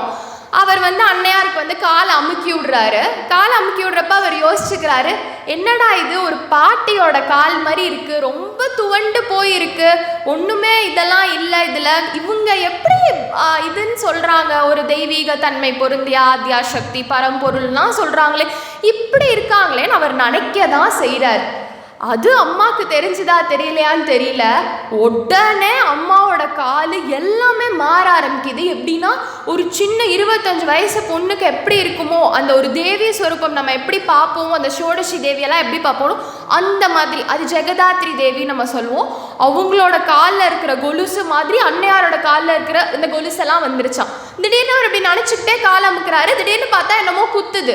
அங்கே ஒரு கொலுசு இருக்கிறத பார்க்குறாரு, அது அன்னையாரோட கால் மாதிரி இல்லை. அப்புறம் இப்படி கொஞ்சம் கொஞ்சமாக நிமிர்ந்து பார்த்தா நிஜமாவே 4 கையோட திருநேத்திரத்தோட ஒரு பெரிய மகுடத்தோட நிறைய ஆபரணங்கள் போட்டு ஜெகதாத்ரி தேவியே அமர்ந்திருக்கிறத அவர் பார்க்குறாரு அப்படின்னு சொல்லிட்டு. அவருக்கு அப்புறம் ரொம்ப உணர்ச்சி வசப்பட்டு மயங்கி விழுறாரு. அப்போ ஜெகதாத்ரி தேவியோட ஃபார்மில் தான் அன்னையார் நிறையா பேருக்கு காட்சி கொடுத்துருக்காங்க நமக்கு தெரிய வருது. ஏன்னா அவங்க உலகத்தின் அன்னையாச்சே, நம்மளெல்லாம் காப்பாற்றுறதுக்கு தானே வந்திருக்காங்க. அதனால ஜெகதாத்ரி தேவியின் வடிவத்தில் அவங்க பல பேருக்கு காட்சி கொடுத்துருக்காங்க. வைகுண்ட மகாராஜ் வந்து ஒரு டாக்டர். அவர் என்ன பண்ணுறாருன்னா, ஒரு நாள் அன்னையாருக்கு தீராத ஒரு வயிற்று வலி வந்துடுது. அப்போ வந்து அவர் மெடிசன் கொடுக்கணும் அன்னையாருக்கு. அந்த மெடிசன் வந்து வாயில் ஊற்றணும் அன்னையாரோட வாயில். இவர் இப்படி வாயில் ஊற்ற போகிறாரு, மறுபடியும் பின் வாங்கிடுறாரு. அம்மா சொல்கிறாங்க, என்னப்பா ஆச்சு, எனக்கு ரொம்ப முடியல, வாயில் ஊற்றுப்பா அப்படின்னு சொல்லி அன்னையார் சொல்கிறாங்களாம். அப்போது அவர் கேட்குறாரு, நான் அப்போ பார்த்தது அப்படின்னு சொல்லிட்டு அன்னையார் பேச்சை மாற்றுறதுக்காக, எனக்கு ரொம்ப வலிக்குது, நீ ஊற்ற போறியா இல்லையா அப்படின்னு சொல்லிட்டு. அப்போது அவர் சொல்கிறார், இல்லை நான் அவங்க கையில் வைக்கிறேன், நீங்களே குடிச்சுக்கோங்கம்மா அப்படின்னு சொல்லி அவர் கையில் வைக்கிறாராம். அப்புறம் வெளியில் வந்த பிறகு எல்லாரும் கேட்குறாங்க, ஏன் அப்படி பண்ணீங்க அப்படின்னு சொல்லிட்டு. அப்போ அவர் சொல்கிறாரு, நான் நிஜமா ஜெகதாத்ரி தேவியை என் முன்னாடி படுத்திருக்கிறத பார்த்தேன். அவங்க நமக்கெல்லாம் துன்பம்னா அவங்கள்ட்ட போய் நிற்போம், அவங்க ஒரு துன்பம்னு வந்து நான் அதை தீர்க்க முடியுமா என்ன, அவங்க அந்த ஜெகதாத்ரி வடிவமாச்சே, அதனால தான் நான் இப்படி பண்ணேன் அப்படின்னு சொன்னாராம். அப்போ நிஜமா அம்மா ஜெகதாத்ரியோட வடிவத்தில் தான் இருந்திருக்காங்க அப்படின்னு நமக்கு தெரிய வருது. அப்புறம் சந்திரமோகன் தத்தா அப்படின்னு சொல்லிட்டு ஜெயராம்பாடியிலேருந்து அன்னையார் கூட கல்கட்டாவுக்கு அவர் வராரு. வர வழியில் ஒரு தனிமையான ஒரு சந்திப்பு நிகழ்து அவருக்கும் அன்னையாருக்கும். அப்போது அன்னையார்கிட்ட அவர் கேட்குறாரு, நீங்கள் எங்களோட ஆசையெல்லாம் நிறைவேற்றுறீங்க, ஆனால் எனக்கு ஒரே ஒரு ஆசை இருக்குது, அதை மட்டும் நீங்கள் நிறைவேற்றணும், அதை நான் கேட்குறேன், நீங்கள் நிறைவேற்றுங்க. என்னப்பா உன் ஆசை அப்படின்னோன்னா அவர் சொல்கிறார், உங்களோட உண்மையான வடிவத்தை நான் பார்க்கணும் அப்படின்னு சொல்லிட்டு அவர் சொன்னாராம். உடனே அம்மா சொல்கிறாங்க, என்னோட உண்மையான வடிவம் இதுதான்ப்பா அப்படின்னு சொல்லிட்டு. இல்லை நீங்கள் உண்மையாக என்ன வடிவத்தில் இருப்பீங்களோ அதை எனக்கு காட்டுங்க, நீங்கள் எந்த வடிவத்துலேருந்து வந்தீங்களோ அதை எனக்கு காட்டுங்க. அம்மா எவ்வளவோ சொல்லி பார்க்குறாங்க, இல்லைன்னு. அவர் சொல்கிறாரு, இல்லை நீங்கள் காட்டினாலே ஆச்சுன்னு. அப்புறம் அம்மா வந்து அவரை தனிமையாக கூட்டிகிட்டு போய், நான் உயிரோடு இருக்கிற வரைக்கும் இதை நீ யார்கிட்டையும் சொல்லிடாத, பயந்துராத, நான் உனக்கு காட்டுறேன் அப்படின்னு சொல்லிட்டு விசாலமான அவங்களோட ஜெகதாத்ரி வடிவத்தை எடுத்து அவர்கிட்ட காட்டுறாங்க. அவரும் மயங்கி விழுறாருன்றது கதையில் வருது, அந்த நிகழ்ச்சியில் வருது. அப்போ நிஜமாலுமே அன்னையார்கிட்ட இப்படி பர்சனலாக நீங்கள் யாருன்னு கேட்டதுக்கும் அவங்க ஜெகதாத்ரி வடிவத்தை தான் அவங்க காமிச்சிருக்காங்க அப்படின்னா, நிஜமாவே நம்ம அன்னையார் வந்து ஒரு சர்வதேவ தேவி ஸ்வரூபாயன்றதை நம்ம உண்மையாகவே நம்பலாம். அப்புறம் மேலும் வந்துட்டு ஆஷு மகாராஜ் வந்து சொல்கிறாரு ஒரு தடவை, நீங்கள் வந்து நிறையா பேருக்கு உங்கள் உண்மை நிலையெல்லாம் காமிச்சிருக்கீங்க, நீங்கள் வந்து இவர்கிட்டக்க அந்த தேலோ பேலோ காளியில் வந்து நீங்கள் காளி தேவின்னு காமிச்சதுனால தான் அவர் உங்களை கூட்டிகிட்டு போய் இதெல்லாம் பண்ணார், அதெல்லாம் உண்மை தானே அப்படின்னு சொல்லிட்டு. அப்போ அம்மா சொல்கிறாங்க, அப்படி தான்ப்பா எல்லாரும் சொல்கிறாங்க அப்படின்னு சொல்கிறாங்க. உடனே ஆஷு மகாராஜ் சொல்கிறாரு, அதெல்லாம் சரி, ஆனாலும் நீங்கள் எப்படி இருக்கீங்களோ அப்படியே பார்க்க தான் நான் விரும்புகிறேன். அப்போ அம்மா வந்து கிண்டலாக சொல்கிறாங்க, ஆமாம் அதுவும் நல்லது தான், நான் ரொம்ப நேரம் நாக்கை நீட்டிகிட்டு இருக்க வேண்டாம்ல காளி தேவி மாதிரி, அதனால நீ இப்படி என்னை பார்க்குறதே எனக்கு ரொம்ப சந்தோஷம்தான் அப்படின்னு சொல்லி. இதே மாதிரி தான் நிவேதிதா கிட்டக்கையும் அம்மா சொல்கிறாங்கன்றது நமக்கு தெரியுது. ஏன்னா அவங்க சொல்கிறாங்க, நீங்கள் என்னோட காளி தேவி, அப்பா ராமகிருஷ்ணர் வந்து எங்களோட சிவஸ்வரூபமாக வந்திருக்காரு அப்படின்னு சொல்லிட்டு. அப்பையும் அன்னையார் சொல்கிறாங்க, நான் ரொம்ப நேரம் நாக்கெல்லாம் நீட்டிகிட்டு இருக்கணுமே அப்படின்னு சொல்லிட்டு சொல்கிறாங்க. அப்போ அன்னையாரே இதை சொன்னதுனால அவங்க காளி தேவியோட ஸ்வரூபம் தான் அப்படின்னு நமக்கு தெரிய வருது. ஒரு நாள் பலராம் போஸோட வீட்டில் அம்மா வந்து சத்தி தேவி பார்வதி தேவியோட ஒரு வரலாறை வந்து ட்ராமாவாக பார்த்துட்டு இருந்திருக்காங்க. அப்போ அந்த ட்ராமாவில் இந்த சீன் போயிட்டுருக்கு. என்னென்னா, சத்தி தேவி வந்து அவங்களோட தங்கச்சியெல்லாம் அந்த தக்ஷ யஜ்ஞத்துக்கு போகிறத பார்க்குறாங்க. அச்சோ நான் போக முடியலையே, என் தங்கச்சியெல்லாம் என் அப்பா வீட்டுக்கு போகிறாங்களேன்னு ரொம்ப உருக்கமாக நடிக்கிறாங்க. எல்லாருமே அழறாங்க. ஆனால் அம்மாவும் அழறாங்க. ஆனால் என்ன சொல்லி அழறாங்கன்னா, ஆமாம் என் தங்கச்சி எல்லாம் போகிறாங்க, நான் மட்டும்தான் அதுக்கு போகலை அப்படின்னு சொல்லிட்டு. அப்போது இதுலேருந்து என்ன தெரியுது, அம்மா சத்தி தேவியாவும் பார்வதி தேவியாவும் கூட அவங்களே தான் இருந்திருக்காங்க அப்படின்னு சொல்லிட்டு. அப்புறம் அம்மா கிட்டக்க வந்து ஒரு அம்மா சொல்கிறாங்க, நான் சிம்மவாகினியோட அருளால் நம்ம ஜெயராம்பாடியில் ரொம்ப பஞ்சத்தால் பாதிப்பு ஏற்படலை அப்படின்னு சொல்லிட்டு. அப்போ அங்கே இருந்த ஒரு சன்னியாசி மகாராஜ் சொல்கிறாரு, ஆமாம்மா, ஆனால் எங்களுக்கு சிம்மவாகினிலாம் யாருன்னு தெரில, நிஜமாக இங்கே உட்காந்துருக்கிற சாரதா தேவி அம்மாவோட அருள்னால தான் அது நடந்திருக்கு. ஏன்னா சீர்மல்கும் ஆய்ப்பாடி, பகவானோட இருக்கிற இடம், சாநித்தியம் இருக்கிற இடம் சீர்மல்கக்கூடியதாக இருக்கும். அப்போ எப்படி அம்மா இருக்கிற இடத்துல அது இல்லாமல் இருக்கும்? அப்போ நம்ம அம்மா ஜெயராம்பாடியில் இருந்ததுனால தான் அந்த பஞ்சத்தினால அவங்க பாதிப்படையலை. மேலும் சிம்மவாகினோட அவதாரமாகவும் அம்மா தானே இருக்காங்க, அதனால தான் அது அந்த பாதிப்பு எதுவும் வரலன்றதும் நமக்கு இதுலேருந்து தெரியுது. அப்புறம் இவ்வளோ நேரமாக அம்மா வந்து ஜெகதாத்ரியாவும் பகலாதேவியாவும் சரஸ்வதி தேவியாவும் இருந்தாங்க. ஜெயராம்பாடியில் இருந்த ஒருத்தர் சொல்கிறாரு, அம்மா எல்லாரும் என்னென்னமோ சொல்கிறாங்கம்மா உங்களை, ஆனால் எனக்கு அதெல்லாம் ஒன்றுமே புரியலை அப்படின்னு. அப்போ அம்மா சொல்கிறாங்க, அதெல்லாம் போனால் போது, நான் எப்போதுமே உங்களோட தங்கச்சி தான், உங்கள் தங்கச்சி சாரதா தேவி தான் நான் அப்படின்னு சொல்லிட்டு. இப்போது இதுலேருந்து என்ன தெரியுதுன்னா, அம்மா அவங்களோட ரூபத்தை காட்டவும் செய்வாங்க, அதே நேரத்தில் தன்னடக்கமாகவும் அந்த ரூபத்தை மறைச்சி வச்சுக்கிறதுலையும் ரொம்ப வல்லவராக இருந்திருக்காங்க, அவங்க அம்மாவாகவே இருந்திருக்காங்க அப்படின்றதும் நமக்கு தெரியுது. ஏன்னா அவங்க சர்வதேவ தேவி ஸ்வரூபாய தானே, அதனால அவங்கக்குள்ளே இருந்த தன்மையை வெளிப்படுத்தவும் செஞ்சுருக்காங்க, அதே நேரத்தில் மறைச்சும் வச்சுருக்காங்க அப்படின்னு சொல்லிட்டு. அவ்வளோ ஒரு தூய்மையான அம்மா நமக்கு கிடைக்கிறதுக்கு நம்ம எவ்வளோ கொடுத்து வச்சுருக்கணுன்றது நமக்கு எப்படி சொல்கிறதுனே தெரில. நிஜமாவே நமக்கு ஒரு ரொம்ப கருணை, நமக்கு ரொம்ப பாக்கியம் இருந்தால் தான் அம்மாவை பற்றி நமக்கு தெரியுன்றது இதுலேருந்து நமக்கு தெரிய வருது. அப்புறம் யோகானந்த மகாராஜ் ஒரு தடவை சொல்கிறாரு, அவர் ஈஸ்வரன்னா இவ ஈஸ்வரி அப்படின்னு சொல்லிட்டு. அகிலாண்டேஸ்வரி மாதிரி அவ்வளோ அகிலாண்ட கோடிக்கும் அம்மா தானே அம்மா, அதனால நமக்கு அவங்க அம்மாவாக கிடச்சிருக்கிறது நம்மளோட பாக்கியம்தான். அப்புறம் கோகுல்தாஸ் மகாராஜ் ஒரு தடவை என்ன பண்ணுறாரு அப்படின்னா, அவர் சண்டி மா கிட்டக்கேந்து கற்றுக்கிறாரு. மா கிட்டக்கேந்து கற்றுக்கிட்டு ஒரு நாள் ஜெயராம் படிக்க அடிக்கடி வருவார். ஒரு நாள் அம்மா அந்த படித்துறை கீழே உட்காந்து ஏதோ நாம ஜபம் பண்ணிட்டு இருக்கிறது தெரியுது. அப்போ மேலேயே நின்று சண்டி பாராயணம் பண்ணுறாராம், ஒரு 2-3 வரி சண்டியில் சொல்கிறாராம். அப்போது அதை சொல்லி முடிக்கிற நேரத்தில் அம்மா அந்த ஜபத்தை நிப்பாட்டிட்டு அந்த கோகுல்தாஸ் அவரை திரும்பி பார்த்து ஒரு கருணை ததும்பிய முகத்தோடு அவருக்கு ஆசீர்வாதம் பண்ணாங்களாம். அப்போ அவருக்கு தெரிஞ்சுதான், நம்ம சண்டியில் இவ்வளோ நாளாக யாரை கும்பிட்டோமோ அவங்க தான் அம்மாவாக இங்கே உட்கார்ந்துருக்காங்க அப்படின்னு சொல்லிட்டு. அப்போது சண்டியில் இருக்கிற தேவியும் நம்ம அம்மா தான் சொல்லிட்டு இந்த ஒரு இன்சிடெண்ட்லேருந்து நமக்கு தெரிய வருது. அப்புறம் நரேஷ் சந்திர சக்கரவர்த்தி அப்படின்னு சொல்லி அம்மாவோட சீடர் ஒருத்தவர் இருந்தார்.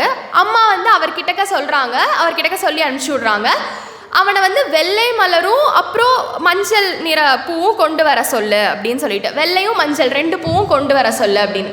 அதே மாதிரி அவர் எடுத்துகிட்டு வராரு. எடுத்துகிட்டு வந்தோன்னே அம்மா சொல்கிறாங்க, அவங்களோட ரைட் சைடு லெக்கை காமிச்சு சொல்கிறாங்க, இங்கே வெள்ளை மலர வை. அப்புறம் லெஃப்ட் சைடு லெக்கை காமிச்சு சொல்கிறாங்க, இங்கே அந்த மஞ்சள் நிற மலர வை அப்படின்னு சொல்லிட்டு. அப்போ என்ன தெரியுதுன்னா, இது வரைக்கும் நம்ம சொல்லுவோம் சிவனோட பாதியில் தான் அம்பாள் இருந்தாங்கன்னு. இல்லை இப்போ அன்னையாரோட பாதியில் தான் பரமஹம்சர் இருக்காரு அப்படின்னு. ஏன்னா அவங்களோட ரைட் லெக்கில் நான் சொன்னது பகவான் ஸ்ரீ ராமகிருஷ்ணருக்கும், லெஃப்ட் லெக்கில் அவங்க சொன்னது அவங்களுக்கு அவங்க மஞ்சள் நிறம் அவங்களுக்கு பிடிக்குன்றதுக்காகவும். அப்போ சிவசக்தி ஸ்வரூபமாகவும் அம்மா தான் இருக்காங்க, அர்த்தநாரீஸ்வர ஸ்வரூபமாகவும் அம்மா தான் இருக்காங்க அப்படின்னு சொல்லி நமக்கு தெரிய வருது. அப்புறம் மேலும் சுரேந்திரருக்கும் சுவாமிஜிக்கும் நடக்கிற ஒரு கான்வர்சேஷன், ஒரு உரையாடல் என்ன அப்படின்னா, சுவாமிஜி கிட்டக்க அவர் கேட்குறாரு, எனக்கு தீட்சை கொடுங்க அப்படின்னு சொல்லிட்டு. அப்போ சுவாமிஜி சொல்கிறார், இல்லை என்னை விட பெரியவங்க ஒருத்தவங்க எனக்கு தீட்சை கொடுப்பாங்க அப்படின்னு சொல்லிட்டு. அவர் அதை நம்பவே இல்லை, யார் குரு சுவாமிஜியை விட பெரியவங்க யாராவது இருக்க முடியுமா அப்படின்னு சொல்லிட்டு. அப்புறம் ஒரு நாள் சொல்கிறாரு, எனக்கு கனவு ஒன்று வந்துச்சு, அதில் ஒரு தேவி வந்தாங்க, அவங்க ஒரு மந்திரம் சொன்னாங்க அப்படின்னு சொல்லிட்டு. அப்போது சுவாமிஜி சொல்கிறாரு, அந்த மந்திரத்தை நீ சொல்லு, அதுவே உனக்கு வேண்டியதெல்லாம் செய்யும் அப்படின்னு. எனக்கு பெருசாக கனவுலலாம் நம்பிக்கை கிடையாது அப்படின்னு சுரேந்திரர் சொல்கிறார். அப்போ சுவாமிஜி சொல்கிறாரா, இல்லை சில கனவுகள்லாம் தெய்வீக கனவு, இந்த மாதிரி இதுவும் தெய்வீக கனவு தான், நீ இந்த மந்திரத்தை சொல்லுன்னு. ஆனால் அவர் மந்திரத்தை சொல்லவே இல்லை. அப்புறம் பின்னால் அவருக்கு அம்மா கிட்டக்கேந்து தீட்சை எடுத்துக்கிறதுக்கு ஒரு வாய்ப்பு கிடைக்கிது.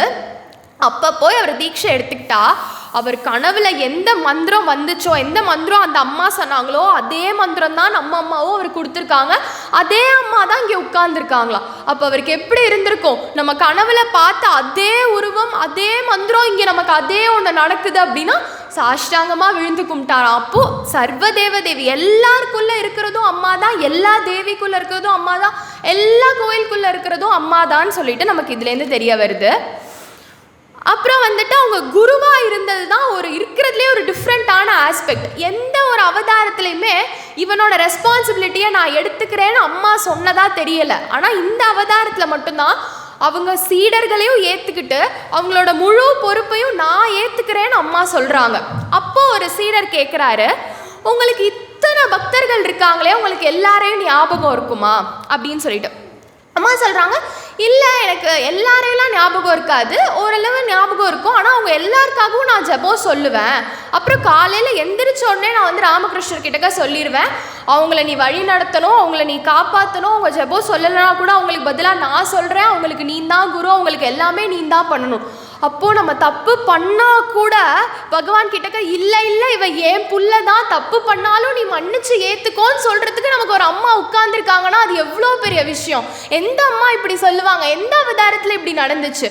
ஆனால் அன்னையாரோட அவதாரத்தில் அன்னையார் சொல்கிறாங்க, நான் இருக்கேன் என்னோட பக்தர்களுக்கு, நான் அவங்க குறைகள் எல்லாம் மன்னிச்சு நான் ஏற்றுக்கிறேன், அதனால பகவானே நீ அவங்கள ஏற்றுக்கோ, எப்படி இருந்தாலும் நீ அவங்கள ஏற்றுக்கோ, அவங்க ஏன் பிள்ளைங்க அப்படின்னு சொல்லிட்டு அம்மா வேண்டிக்குவாங்களாம் தினைக்கும் காலையில் அப்படின்னு சொல்லிட்டு சொல்கிறாங்க.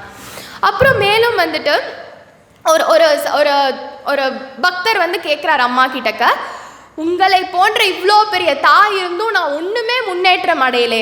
ஆக்சுவலி நம்ம ப்ரெசன்ட் சுச்சுவேஷனும் இது தானே. இவ்வளோ பெரிய அம்மா இருந்தும் ஒரு அப்பா இருந்தும் நமக்கு முன்னேற்றம் கிடச்சிதானா? அந்த அளவுக்கு நமக்கு தெரியல என்ன முன்னேற்றம் கிடச்சிதுன்னு சொல்லிட்டு. அப்போ அவரும் அதே கேட்குறாரு, உங்களை மாதிரி ஒரு அம்மா இருந்தும் எனக்கு முன்னேற்றம் கிடைக்கலையே, நான் எதையுமே எனக்கு பார்த்ததா எனக்கு தெரியலையே, நான் என்ன பண்ணுறது அப்படின்னு சொல்லிட்டு. அப்போ அம்மா சொல்கிறாங்க, என் மகனே பயப்படாதே, எப்போதும் அவர் உன் பின்னால் இருக்கிறார், நானும் உன்னுடனே இருக்கிறேன். உன் தாயாகிய நான் இருக்கும் வரை உன்னை என்ன பயமுறுத்த முடியும்? யாருமே உன்னை பயமுறுத்த முடியாது, நான் இருக்கிறேன். அவர் கூறுவார், என்னிடம் வருபவர்கள் இறுதியில் நானே ராமகிருஷ்ணரே வந்து என் கையால் தூக்கி அவர்களை நான் எடுத்து செல்வேன். அவர்கள் மரண தருவாயில் அவர்களுக்கு வெளிப்பட்டு நீ என்ன செய்திருந்தாலும் என்ன செய்யாவிட்டாலும் நீ எவ்வளோ தப்பு பண்ணியிருந்தாலும் கூட நானே வந்து அவங்கள கூட்டிகிட்டு போவேன். ஆக அவர் கொடுத்த இந்த கை கால்கள் உறுப்புகள்லாம் அதோட பங்கை செஞ்சுட்டு போட்டும்பா, கண்டிப்பாக நீ என்கிட்டக்க வந்துட்டல்லப்பா, ராமகிருஷ்ணர் உன்னை கண்டிப்பாக கூட்டிகிட்டு போவாருன்னு அம்மா உத்தரவாதம் கொடுத்து சொல்கிறாங்க. அப்போ நம்ம எவ்வளோ தூரம் அந்த ஜபத்தை நம்ம சொன்னால் அம்மா உடனே வந்து கூட்டிகிட்டு போயிட மாட்டாங்களா என்ன? அதனால நம்ம கண்டிப்பாக ஜபம் சொல்லணுன்றதையும் நான் இங்கே சேர்த்து சொல்லிக்கிறேன். அம்மா இப்படியெல்லாம் சொன்னால் கூட நம்ம அந்த ஜபத்தை சொல்கிறதையோ இல்லை தப்பாக செய்கிறதையோ அந்த மாதிரியெல்லாம் இல்லாமல் நம்ம ஒழுங்காக ஜபத்தை சொல்லி அம்மா கிட்டக்க போனால் அம்மா எவ்வளோ சந்தோஷப்படுவாங்க. என் பையன் பாரு இவ்வளோ நல்லா என்னோட உபதேசங்கள் எல்லாம் புரிஞ்சுட்டு என்கிட்டக்க வந்திருக்கான் அப்படின்னு சொல்ல மாட்டாங்களா என்ன? ஆனாலும் இங்கே அவங்க சொன்னது, உன்னை யார் பயமுறுத்த முடியும், நான் உன் கூட இருக்கேன், நீ எதுக்குமே பயப்படாத அப்படின்னு சொல்லி அம்மா சொல்கிறது இது ஒரு ஆச்சரியமான விஷயமா இருக்குது. அதனால் நம்ம அன்னையார் சொன்ன மாதிரி எவ்வளோ நாம ஜபம் சொல்ல முடியுமோ, ஏன்னா இன்னொரு இடத்துல சொல்லியிருக்கான் 25,000 தடவை அந்த நாமத்தை சொல்லு, பல தடவை நாமத்தை சொல்லு, உனக்கு ஏதாவது துன்பம் இருந்தால் நான் வந்து பார்க்குறேன் அப்படின்னு சொல்லிட்டு. அப்போ இவ்வளோ ஒரு ஈஸியான விஷயம், நீ எந்த ஆன்மீக சாதனையும் செய்ய வேண்டாம், நாமம் சொல்லு நாமம் சொல்லு நாமம் சொல்லு, நான் உனக்கு எல்லாத்தையும் சித்தியாக்கி தரேன், ஜபாத் சித்திஹி அப்படின்னு சொல்கிற அம்மா வேற யாருக்கு கிடைக்கும்? அவ்வளோ சாதனைகள் ஆன்மீக சாதனைகள் செஞ்சால் தான் நமக்கு விமோச்சனம் கிடைக்கும்னு இருக்கிற இடத்துல, அதுவும் இந்த கலியுகத்தில் வெறும் பகவான் நாமாவை சொல்லு போதும் நான் வரேன் அப்படின்னு அம்மா சொல்கிறாங்களாம். இப்படி குருவாக பல இடத்துல அன்னையார் இருந்திருக்காங்க. அவங்களோட அவ்வளோ சிஷ்யர்கள் நம்ம பார்க்குறோம். எப்படிலாம் தீட்சை கொடுத்துருக்காங்கன்றதுக்கு அளவே இல்லை. நீ குளிக்கலையா பரவாயில்ல, நீ இது கொண்டு வரலையா பரவாயில்ல, அன்னையாரே அவங்களுக்கு வேண்டிய தீட்சை சாமான்கள்லாம் கொடுத்து அதை வாங்கிக்கிட்டு தீட்சை கொடுப்பாங்களாம். இப்படிலாம் ஒரு குரு இருந்து நம்ம பார்த்துருக்கவே முடியாது.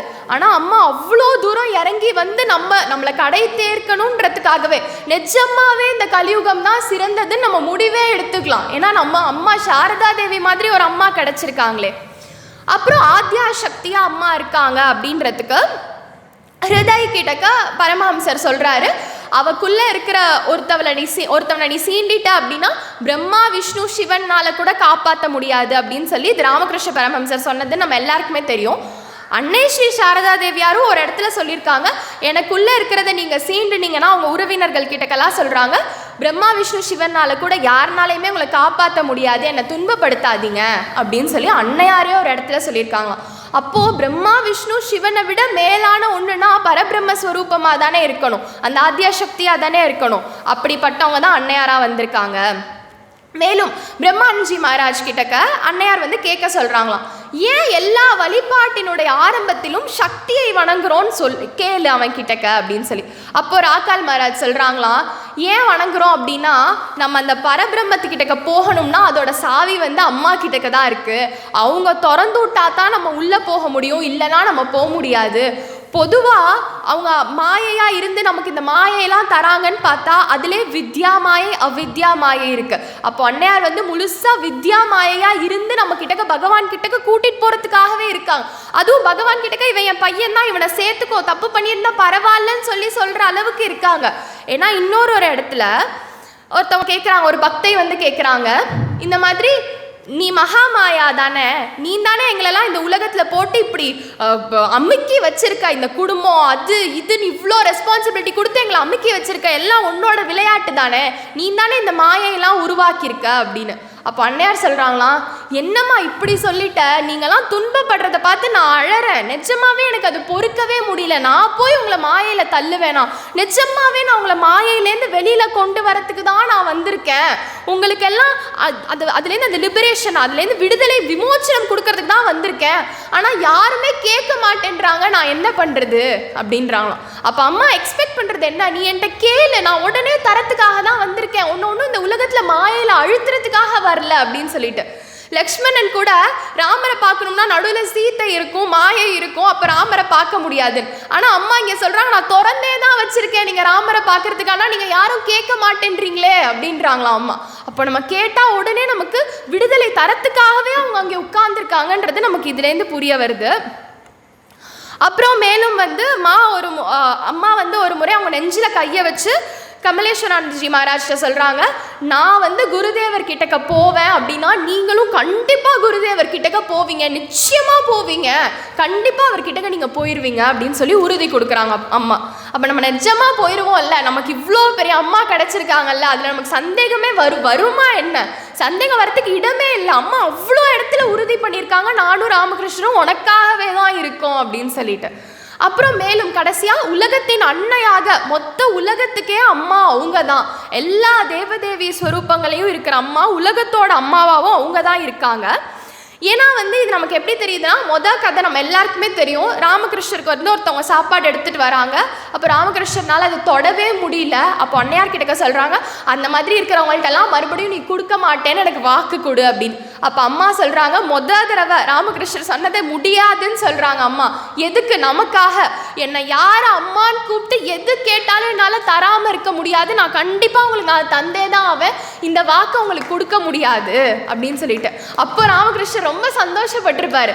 ஏன்னா வைகுண்டத்தில் நம்ம சொன்னோம்ல, தாய்மை உணர்வை நம்ம இந்த உலகத்துக்கு காட்டுறதுக்காக தான் வந்திருக்கோம், கண்டிப்பாக அம்மா இந்த வேலையை செஞ்சிருப்பாருன்னு ராமகிருஷ்ணர் நிச்சயமாக சந்தோஷப்பட்டிருப்பார் அம்மா இதை சொன்னோன்னு. மொதல் தடவை நமக்காக ராமகிருஷ்ணர்கிட்ட கூட எதிர்த்து இல்லை என் அம்மான்னு யார் கூப்பிட்டாலும் நான் அவங்களுக்காகவே தான் இருக்கேன் அப்படின்னு சொல்லி உத்தரவாதம் கொடுக்குறாங்க. நிறையா பேர்கிட்ட அம்மா வந்து நான் உலகத்தின் அன்னையாகவும் இருக்கேன், பகவதி தேவியாகவும் இருக்கேன் அப்படின்னு சொல்லியிருக்காங்க.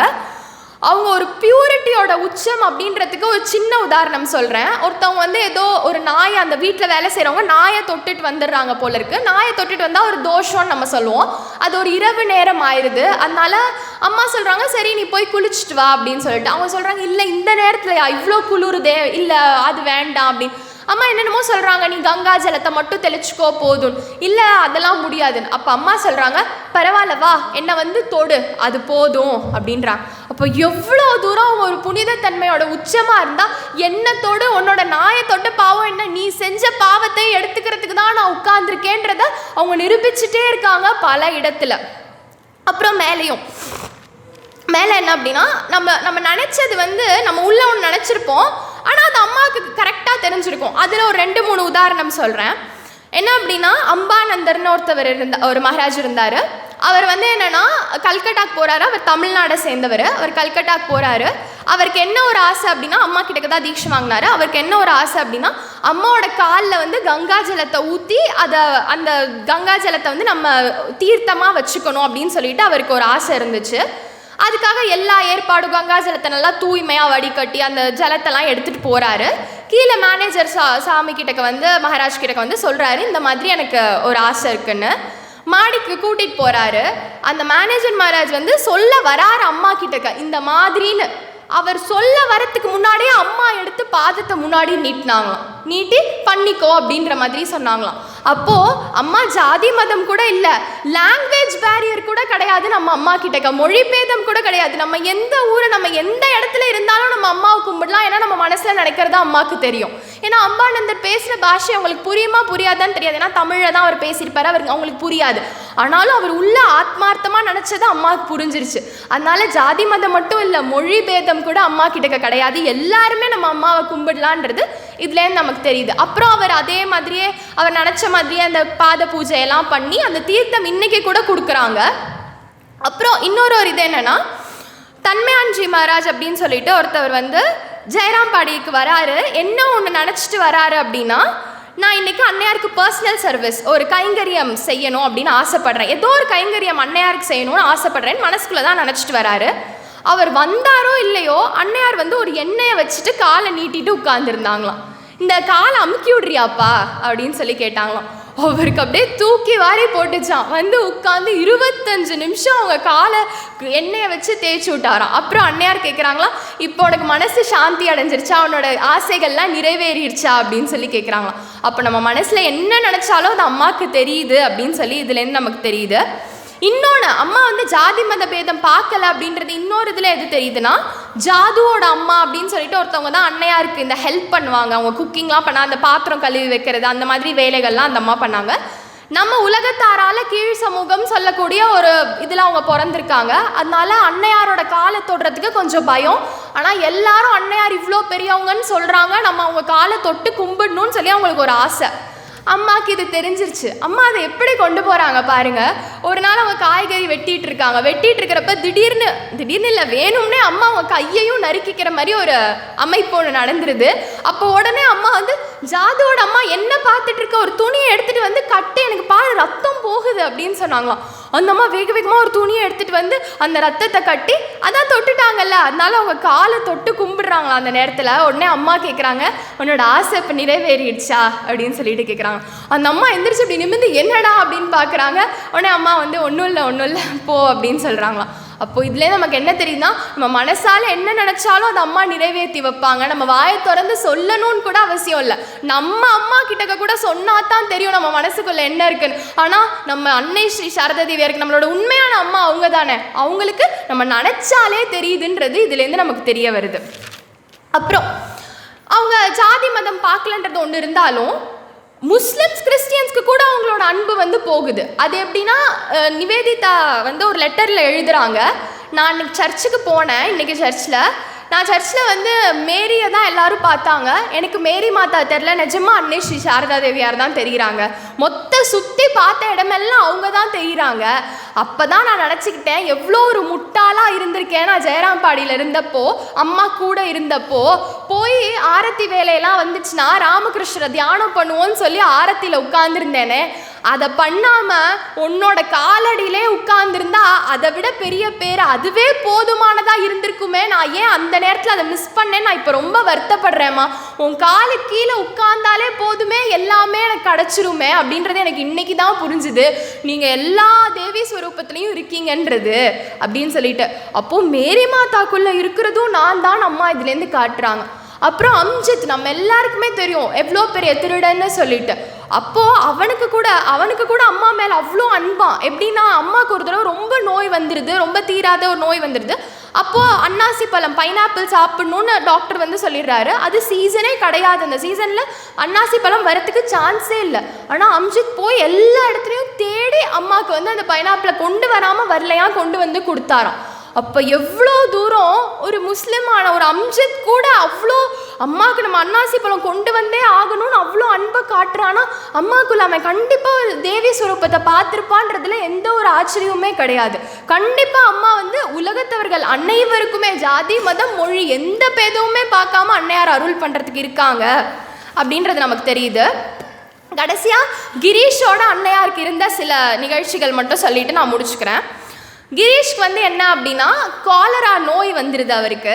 அப்போ ஒரு தேவி வந்து, அதுவும் அந்த ரெட் கலரில் அந்த வெள்ளை கலர் ட்ரெஸ்ஸில் அந்த ரெட் கலர் பார்டர்லாம் போட்டுட்டு ஒருத்தவங்க வந்து ஒரு இது கொடுக்குறாங்க, அவங்களுக்கு அந்த கஷாயம் மாதிரி கொடுக்குறாங்க அவரோட கனவில்.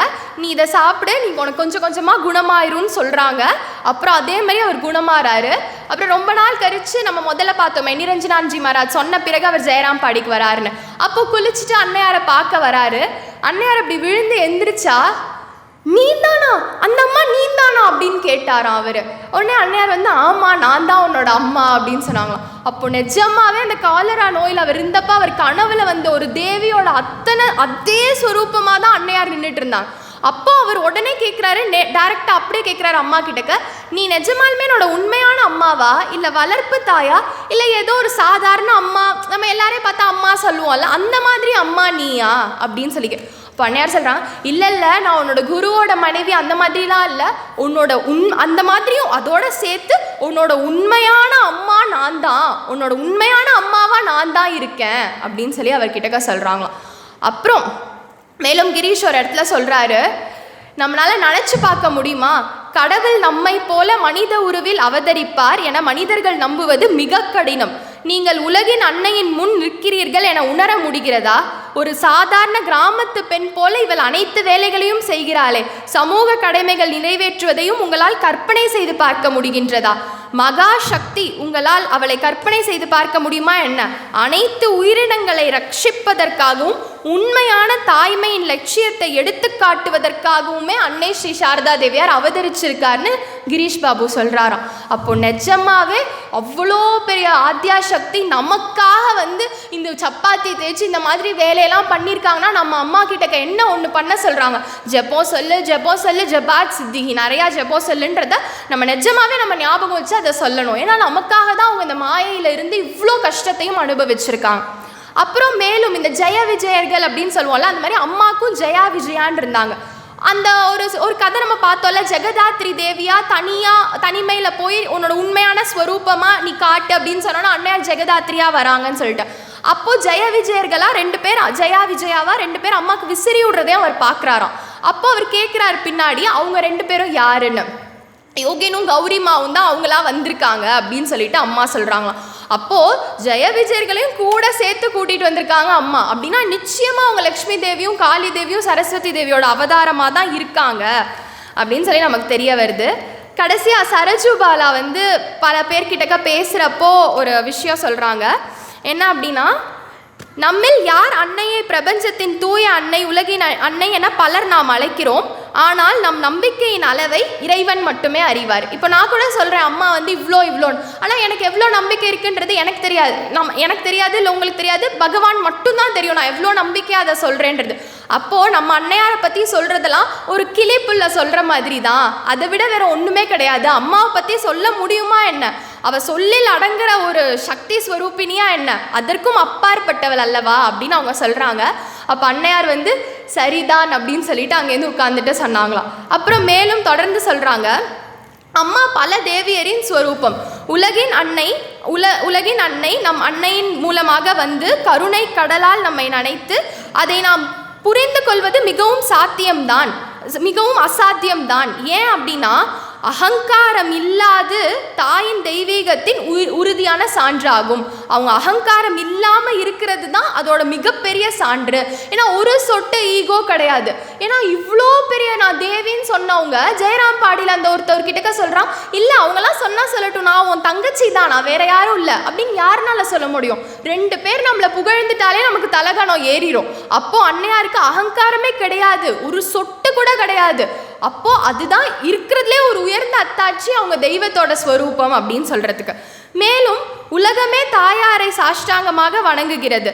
லக்ஷ்மி, உலகின் அன்னை என பலவேறாக கூறுகிறது.